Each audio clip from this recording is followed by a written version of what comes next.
Hi, welcome to Drama 203, Lecture 3. Today we're going to talk about how do you start? How do you start? How do you start? How do you start? This is the biggest struggle that many of us deal with. We have ideas, we feel we are creative individuals, but then we have to start, and then we get stuck. And for the most part, we overthink things. We judge the ideas that are coming forth. We hem and haw, and the little voice in our head starts talking and says, it's not good enough. What are you doing? This other person has already done a better job of this. And we stop, right? Or we get a little down the line, and then the voices come in and we judge and we stop. So the idea is, like, how do you start? So the reading this week is from Jeff Tweedy, who's a musician. He was in a band called Uncle Tupelo, then went on to found Wilco, which is one of the greatest alt-country, alt-rock bands that was around 10 years ago, and he's been solo and touring ever since, and he created this book, How to Write One Song. And while he's talking about music and writing a song, all of this can overlap. And this is important to remember too, when you start looking at books about creative process, to not just focus on the thing that you're into. When I wrote my book, No Shortcuts, yes, I gave theater examples, but I wasn't only talking about theater. The idea was that all of these kind of skills and tricks and things that mind games you might play with yourself can be transferred everywhere else. The outcome is different. The journey, a lot of times, is the same. I put this up on D2L in the readings, and I want you to kind of take a look at it because it's very simple. He's got a great, easy way of writing, but it brings up a lot of interesting things to think about, to talk about, to wonder for yourself, and talks about this idea of how do you start. There's something interesting here that I want to kind of bring to your attention. So on page 16, and it was at the bottom when he's gone through the struggle with the record label, and he says, it was the first time I confirmed for myself that inspiration wasn't always the first ingredient of a song. So we could change song to a script or a painting or a tech idea, right? So sometimes it's not the inspiration, but it's the necessity to come up with something. And sometimes we can get stuck in that initial inspiration phase where I'm not inspired. I can't do anything because I'm not inspired. We can't control inspiration. It's that one of those subconscious things. And if we wait for inspiration, there's a good chance we'll miss it because these things sneak up on us. Right? We don't know where the ideas come from. We don't know when inspiration is going to hit.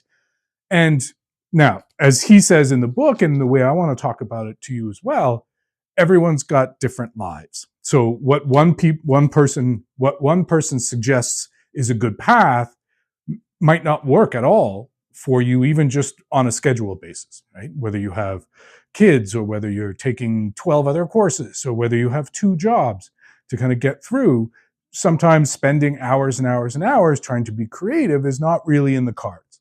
Understand that, but there are little ways to do it. And he really breaks it down kind of nicely when he talks about process.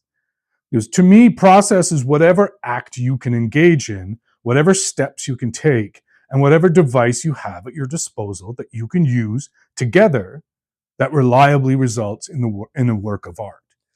So what's at your disposal? What do you have access to? And time is part of that.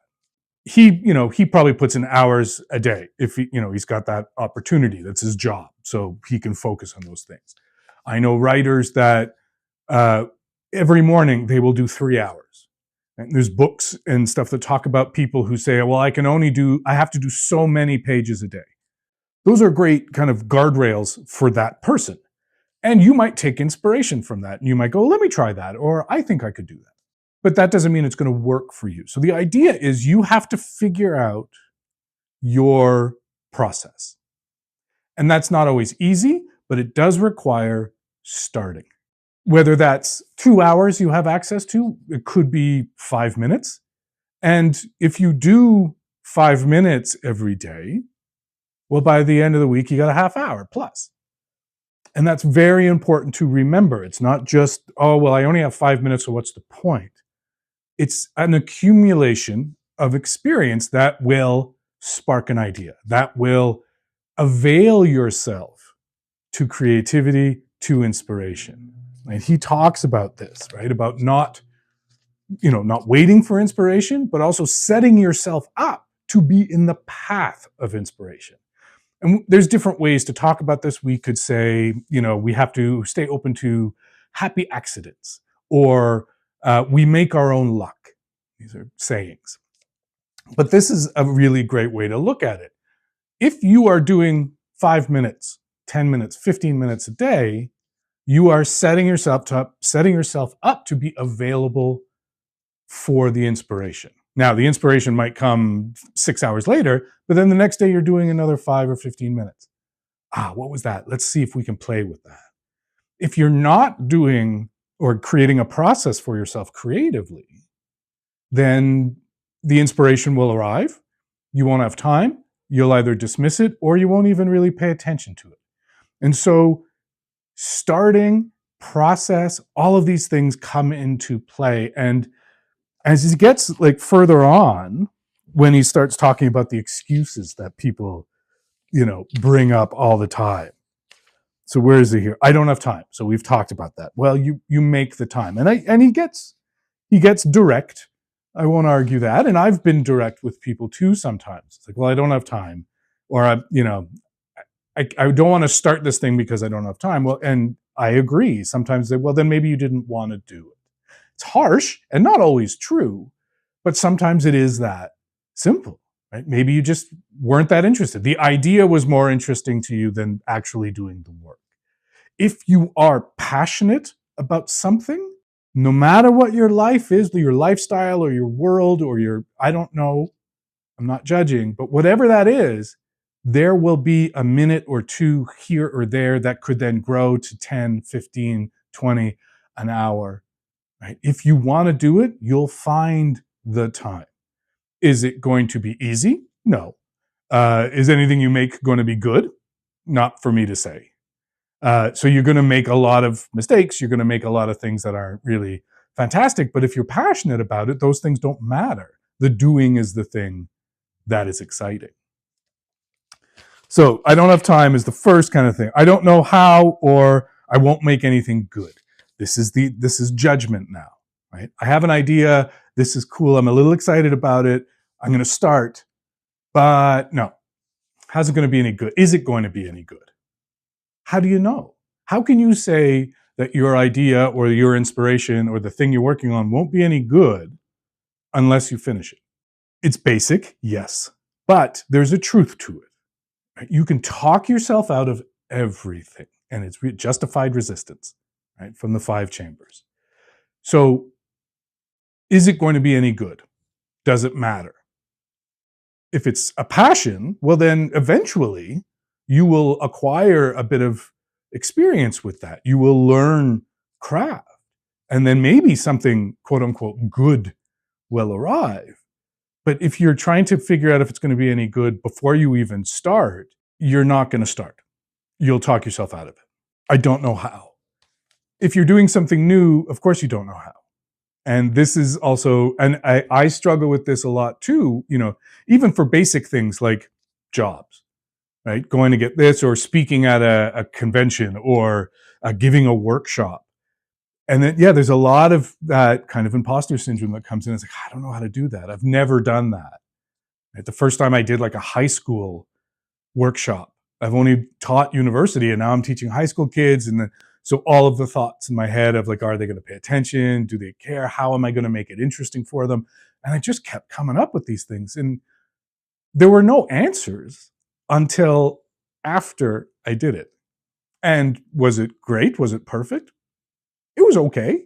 But the next time I did it, I had things to work on. I had a foundation that I could build on and then bring that forward. So this whole thing, I don't know what to do, figure it out. YouTube has everything. You want to learn how to Tile a bathroom. There are probably 8,000 videos that are going to teach you how to do that. You want to learn how to change the oil in your car. Probably 1,000 videos that are going to help you how to do that. It's just taking the time, allowing yourself to make mistakes, give yourself that room, that right, because you're not going to be perfect right away. So if you allow yourself to make mistakes, then the learning becomes exciting, becomes interesting, becomes fun. And that's something to remember. Yeah. I don't know what to write about. In creative writing, in my field with theater and film, a lot of people have ideas. A lot of people. And if you tell them that you're a screenwriter or a playwright, they will try and tell you their ideas. And I stop them immediately. And I say, if you like the idea so much, write it yourself. I have my own. Now, that doesn't mean I'm rude and I say, shut the hell up, but it's like, I know what's happening here. Someone's trying to throw an idea at me, maybe with the hopes that I will write it for them or we'll work to something.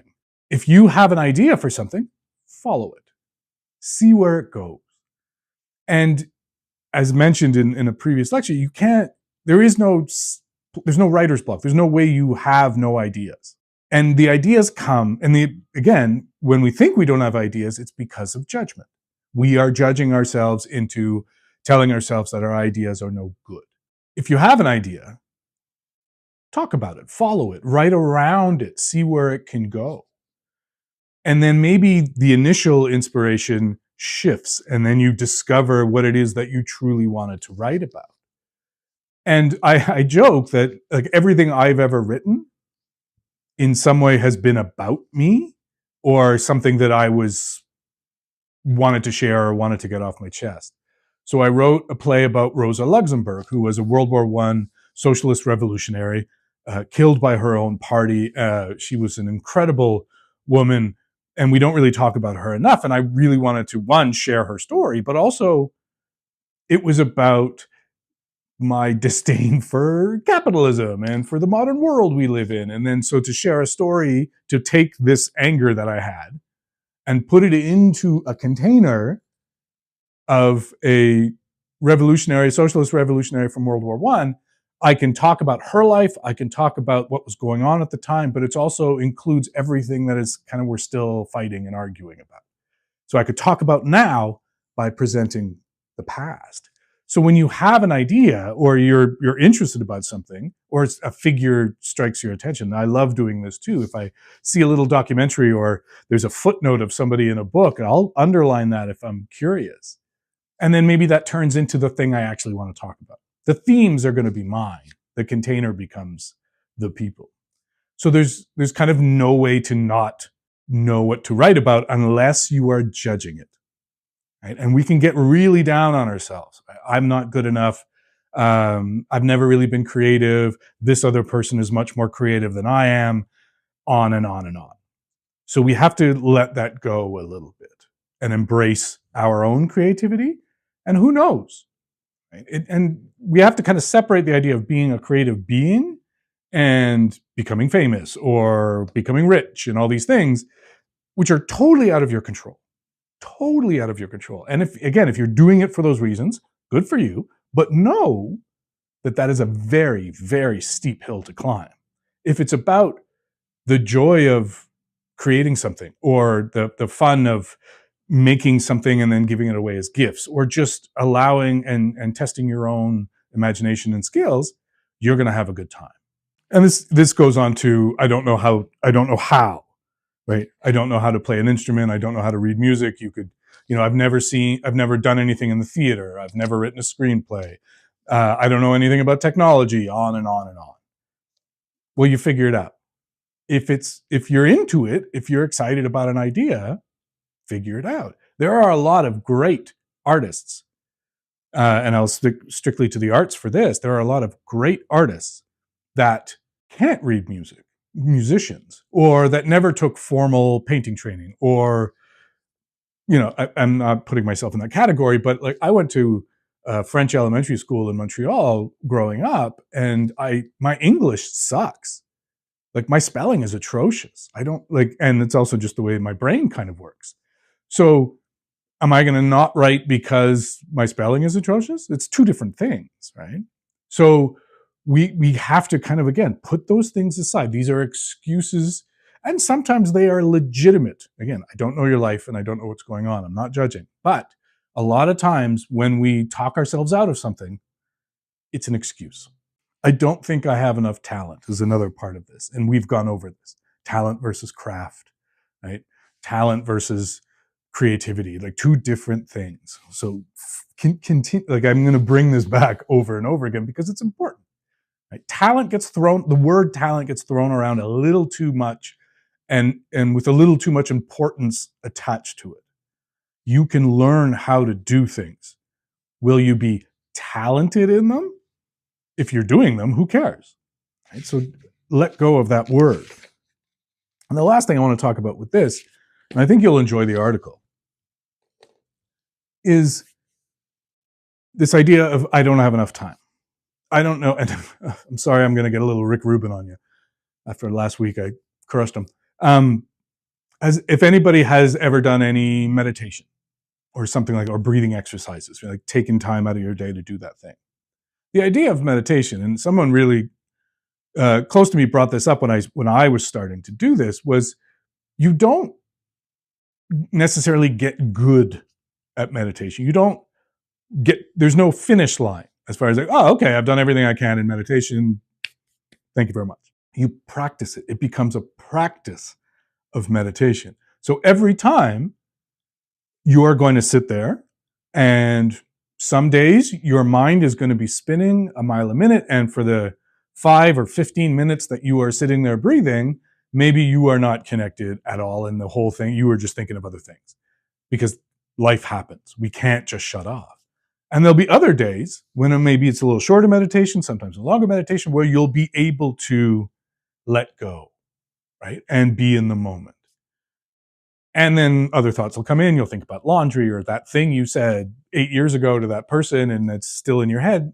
So you're not trying to get good at meditation. You are trying to practice it. And if you do it every day, it becomes a little bit easier. You get a little bit more comfortable with the process, but there are still days when the mind is going to do what it needs to do. Does that mean you have failed at meditation?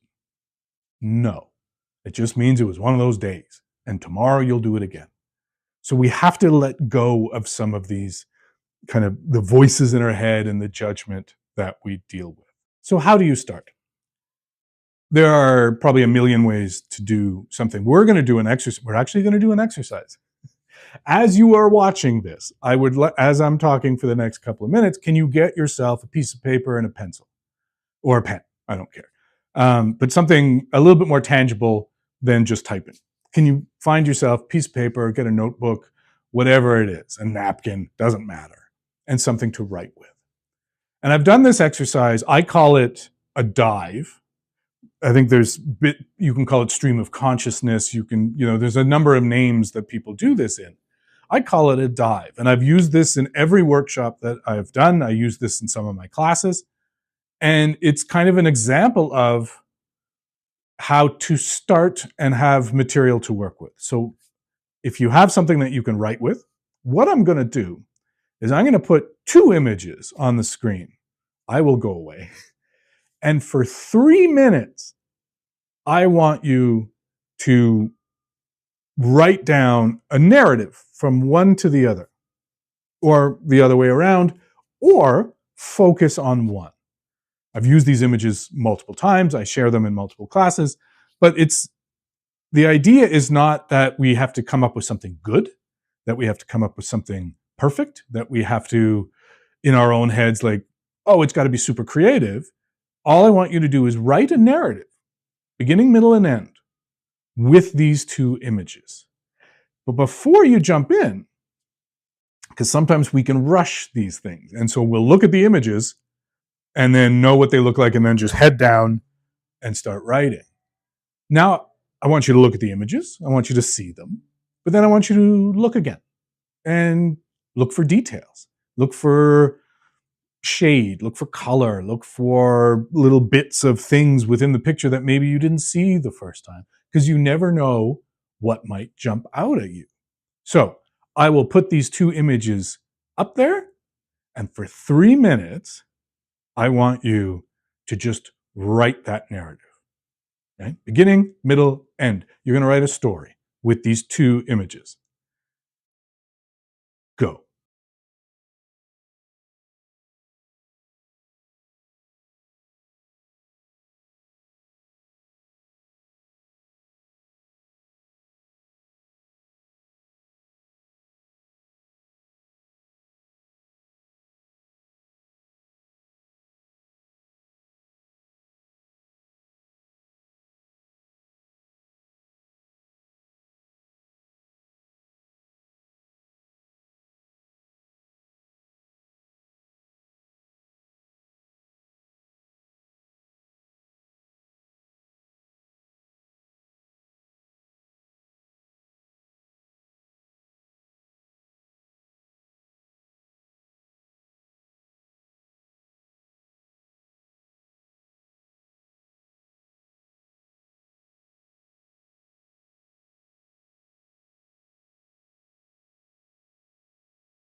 Welcome back.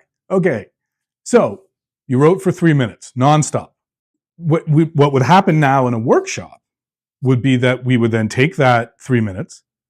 I would ask you to reread it and underline or circle anything that surprised you or jumped out at you, or that maybe you didn't think you were going to write down, or that's making you curious. Anything. Could be a word, could be a sentence, could be anything.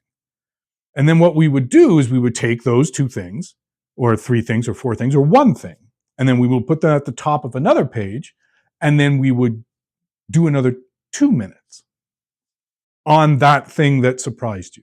Whatever comes of it, whatever happens, not necessarily thinking of an arc or a narrative, just another 2 minutes with that. After that, we would do another 2 minutes. But this time, based on the second bit that you wrote, you are going to describe a character. You're going to, so who's our main character in the story? And so for 2 minutes, you would do that. And at the end of all this, after 7 minutes, you have a kind of beginning of an arc, you have some ideas that surprised you, and you have the beginning of a character in 7 minutes. Now, is any of that going to last? Is any of it really speaking to you? Maybe not. But you have now 7 minutes of work, multiple pages of information, and then you can now move forward. Try it again. Find 2 other images of your own Or, find the thing that excited you, sit down, pen and paper, write for 3 minutes, then do 2 minutes, then do another 2 minutes. And if we were to keep going, then maybe for another 2 minutes, up to 9 minutes now, you would write an opening monologue in that character's voice. And we can keep going, keep going, keep going. The idea for this is when we say, I don't have enough time, I don't know how to start, and we're judging. If you just do a dive, 3 minutes, 2 minutes, 2 minutes, 7 minutes, you will have material. You might totally throw it out afterwards because it's not speaking to you. You do it again. You can find 7 minutes to do this. That's how you start. And it doesn't have to be a story. It could be the project we're working on. What is my creative troll? Write for 3 minutes. Don't try and over-intellectualize in it. Just write. If I'm going to do this video, what could I do? What could be the beginning, middle, and end of this video? Just write. See where it goes. And then slowly but surely, things will start to speak to you. You will put yourself in the path of inspiration. The next thing I want to talk about is Ken Robinson. It's part of a discussion post that you're going to have to do, I think, next week. And I don't know if you've ever heard of Ken Robinson. He is a very famous, he's an educator, he's a lecturer, he works in think tanks, and his big thing has always been about creativity and education and how the education system is an antiquated system and we are kind of doing more harm than good with this. And so I want to kind of read a little section here, and you don't have to know this for the quiz or anything. But it's this idea of you are not alone in this. Individual creativity is almost always stimulated by the work, ideas, and achievements of other people. Being inspired. Right? So you don't have to put that pressure on yourself to come up with something. Now, it's where you take that through your own filter, your own perspective, that it becomes something exciting. Sorry if you can hear the motorcycles outside. So, and I'm going to share a video. I'm not going to go into too much detail about this. It's a very dense book and a lot of opinions. But he does talk about this idea of how education a lot of times might fail students just by the structure of it, by the rigidity of it, right? I've been, as a professor, as an instructor, I've been accused of not having enough academic rigor. Right? I'm not being hard enough. And my argument has always been, well, you're not seeing the work. You're not seeing the creativity. You're not seeing someone who might have started terrified about speaking in front of people, and then by the end of the course, they might not be good at it, but now they're up and they're speaking and they're that's a big leap, right? From being terrified to speak in public to then speaking in public is a giant leap, much bigger than someone who's good at speaking in public and gets a little better. So I took away kind of the quality of things, and I was more interested in the process and the commitment the student was showing. The same thing when I teach my lecture classes during the year. It's intro to the study of drama and intro to the practice of drama. These are big lecture classes. I realized early when I was doing these classes in a kind of older traditional way that everyone has a computer in their pocket. You can look up anything you want. So if I'm going to stand in front of a class and bore everyone to tears with just facts and figures that you could look up in 2 seconds, I'm not serving you and I'm not serving the material. So what I decided to do is, yes, I'm taking factual things, and yes, I talk about canon plays and all this kind of stuff, but I talk around it. I'm more interested in giving you a context that you can be curious about this material instead of just showing you the material and saying, this is important, you should know this. And now I'm going to quiz you on your memory as opposed to quizzing you on things that might be of interest to you. So Ken Robinson has been talking about this for 15, 20 years. And I'm going to upload, so this lecture might be slightly shorter so you can have time to watch this. I will upload, I'll put it in the description here, but also I will put it on D2L, a 20-minute talk that he gave. It's one of the most famous kind of talks about education. And he talks about creativity and an older structured system and how we have to listen to students more or be very curious about what they do.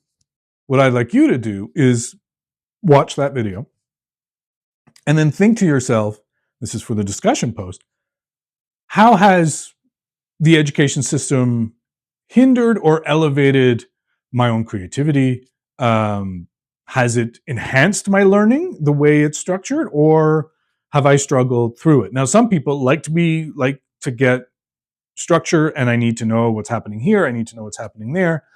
Some students are very fixated on grades, and I'm not judging. It depends on the department or the area of interest that you're studying. Sometimes you really need good grades if you want to move up. Other people just want to kind of go through it and experience, university life. Everyone's got a different need and a different want. But can you talk about in a short amount of time your experience with education and creativity? How do you feel about it? Are there moments, and don't just go on a full, dumping session and like everything sucks. Be a little bit more nuanced than that. I'd like you to think about it. Think about maybe ways where your creativity was lifted and elevated and enhanced, and also ways where you were maybe shut down.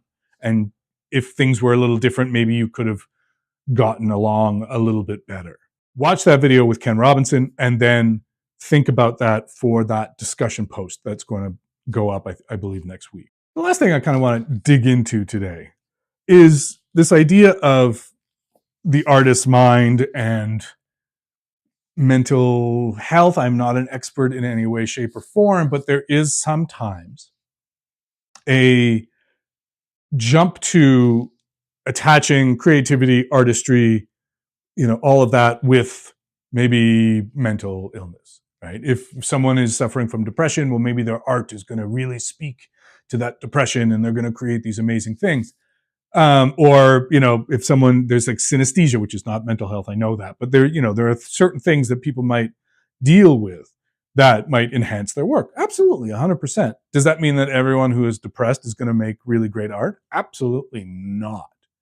So we can't necessarily can go in a straight line with this stuff. We can't. We have to look at everything on an individual basis. So this book, The Artist's Mind, kind of goes through certain artists that are known to have mental illness and how did that work with their lives, their creativity, and their careers.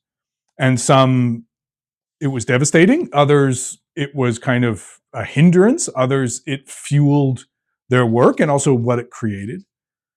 There was a time when certain, let's say, anthropologists or academics would kind of go into insane asylums and create art programs, and it would be this kind of outsider art, which is a term that exists with all of the arts, music and painting and all this.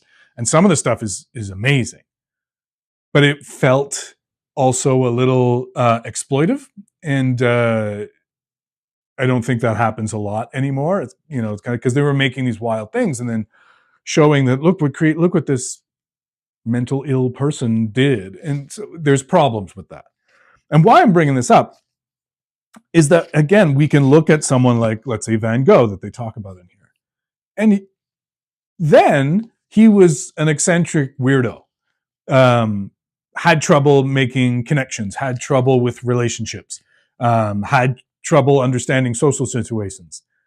Does that sound familiar to you? Right? Like we would know, or there would be maybe not a diagnosis, but we could talk about it. There could be therapy involved.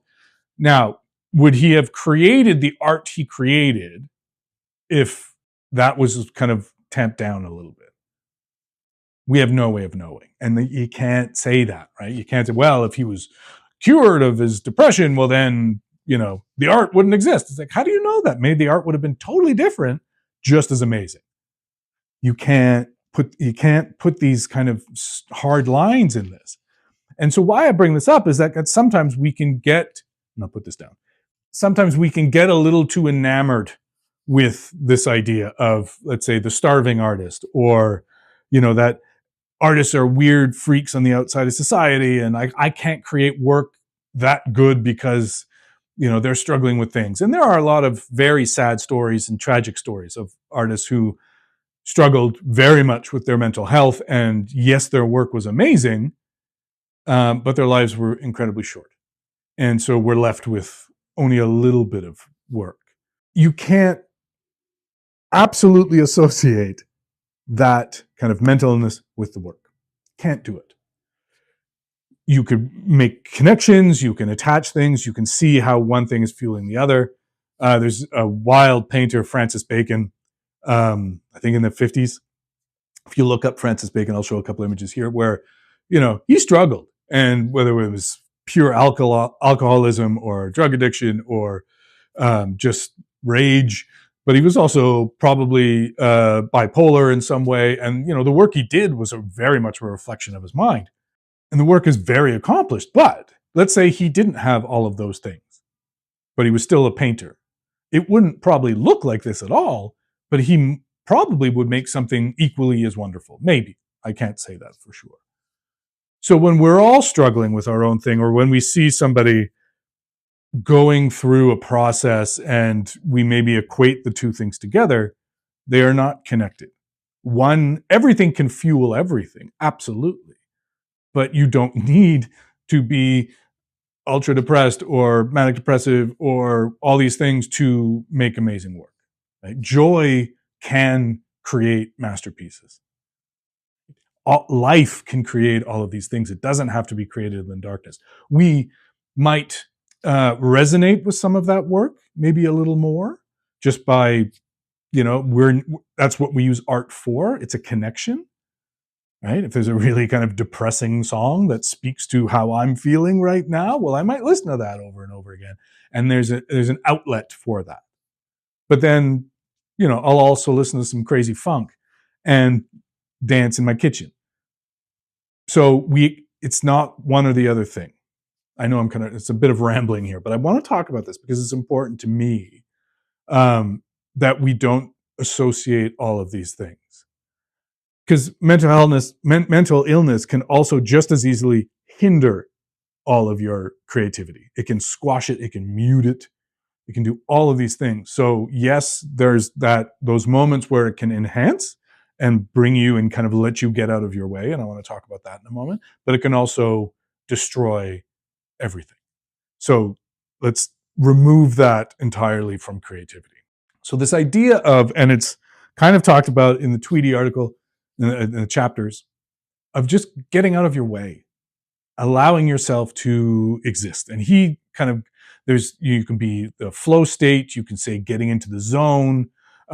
Maybe if you're only doing things for short periods of time, it's not enough to kind of silence the voices. So, maybe it takes an hour or two, or maybe it takes a special room or whatever. I don't know. But it's really important that you need to get out of your way. And I don't mean your being and your creativity and your ideas. I'm talking about the voices and the judgment. And sometimes it takes a little time for that to happen. So that's why when it talks about in the chapters, and what I've talked about as well, it's the practice of creativity. Do it every day, something, or every 2 days, or once a week, whatever you need to do, 5 minutes, 10 minutes. And when you start, the voices are going to be very loud, and they're going to be telling you it's not good enough. They're going to be asking you why you're doing this. They're going to be telling you, just put everything down, forget it. You'll never be this. But if you do it over and over and over again, eventually those voices stop making sense to you because you are now seeing things that you are creating. And so the voices aren't truthful, and you can kind of dismiss them easier. Now, do the voices ever go away? I don't think so. I think we are just wired that way. It's the world we live in, especially with the internet and, likes and reactions and comment sections and all this kind of stuff, that we are confronted with, challenged with voices every single day, even if they're not ours. But so we get into that state of, why should we even bother? So the voices are always there, but if you create a practice around them, you will eventually be able to listen to the voice, let it have its say, and then just keep doing what you're doing. Right? Sometimes the voices are a little louder. Sometimes it's just the week that you're in, or, it's a busy week. You got a lot of stuff going on. it's going to be easier to listen to them. Some days you're feeling in the zone or you're excited about what you're doing, and that the voices will be a little less. So that's kind of the connection when I started talking about mental illness. We have these voices in our head that has nothing to do with anything about depression or anything like that. This is just the way the body, the way the mind operates. We will, it's there to protect us. And this is the other thing too, right? Those voices are not just being dicks. In a way, they think they're protecting you, right? Because if we try this, we might get embarrassed. So why should we try? And that's a form of protection. If we try this, we might look silly. So don't do it and not look silly. So those voices, in a way, are trying to protect you, but overprotect you, right? Not allowing you to fail, not allowing you to make mistakes, not allowing you to experience things that could help you grow as an artist.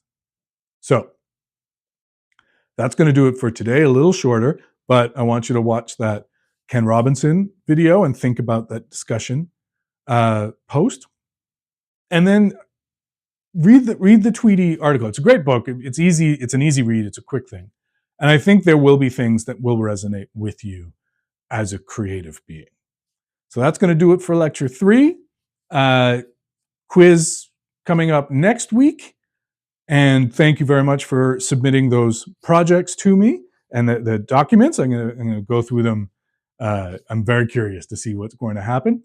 And then keep thinking of that video idea. I've gotten some questions because this is perfect. I've created this stuff kind of purposely vague. Ask if you're unsure, just ask. Send me an email. But also don't try and over ask questions.